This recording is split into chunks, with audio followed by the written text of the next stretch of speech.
শরীয়তপুরের জাজিরায় ঘরে হাত বোমা বানাতে গিয়ে বিস্ফোরণে হতাহতের ঘটনায় জিজ্ঞাসাবাদের জন্য ৩ জনকে আটক করেছে পুলিশ। এদিকে এ ঘটনায় এসআই আবুল কালাম আজাদ বাদী হয়ে ৫৩ জন সহ অজ্ঞাতনামা আরও ১৫০ জনকে আসামি করে জাজিরা থানায় একটি মামলা করেছেন।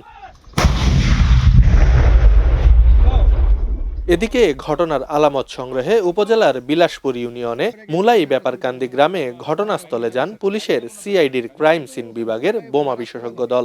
সেখান থেকে উদ্ধার করা হয় বিপুল পরিমাণ অস্ত্র বানানোর আলামত, যা পরে ধ্বংস করা হয়। এছাড়াও ৩টি ঘটনায় ৪০টি উদ্ধারকৃত অবিস্ফোরিত বোমা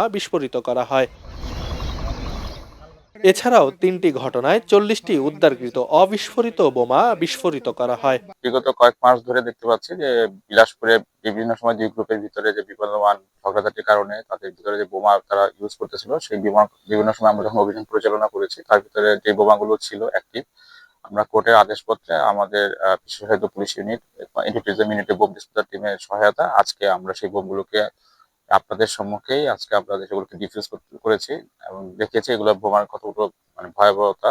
এগুলো যদি আসলেই হতো তাহলে প্রাণ নাশের একটা সম্ভাবনা ছিল।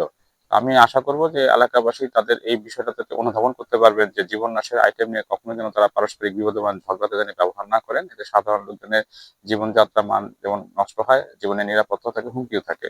এবং পাশাপাশি যারা আগামী শিশু প্রজন্ম তারাও এটা ভয়াবহতা থেকে যেন মুক্তি পায়, সে ব্যাপারে আমাদের সবার সাথে কাজ করতে হবে। পুলিশ ও স্থানীয়রা বলছে, আধিপত্য বিস্তার নিয়ে দীর্ঘদিন ধরে বিলাসপুর ইউনিয়নের বর্তমান চেয়ারম্যান কুদ্দুস ব্যাপারীর সঙ্গে স্বেচ্ছাসেবক লীগ নেতা জলিল মাধবের সমর্থকদের মধ্যে বিরোধ চলে আসছে।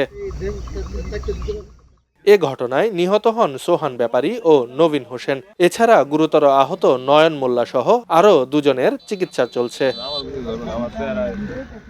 খবরের কাগজ, নিখাত, নির্ভীক, নিরপেক্ষ।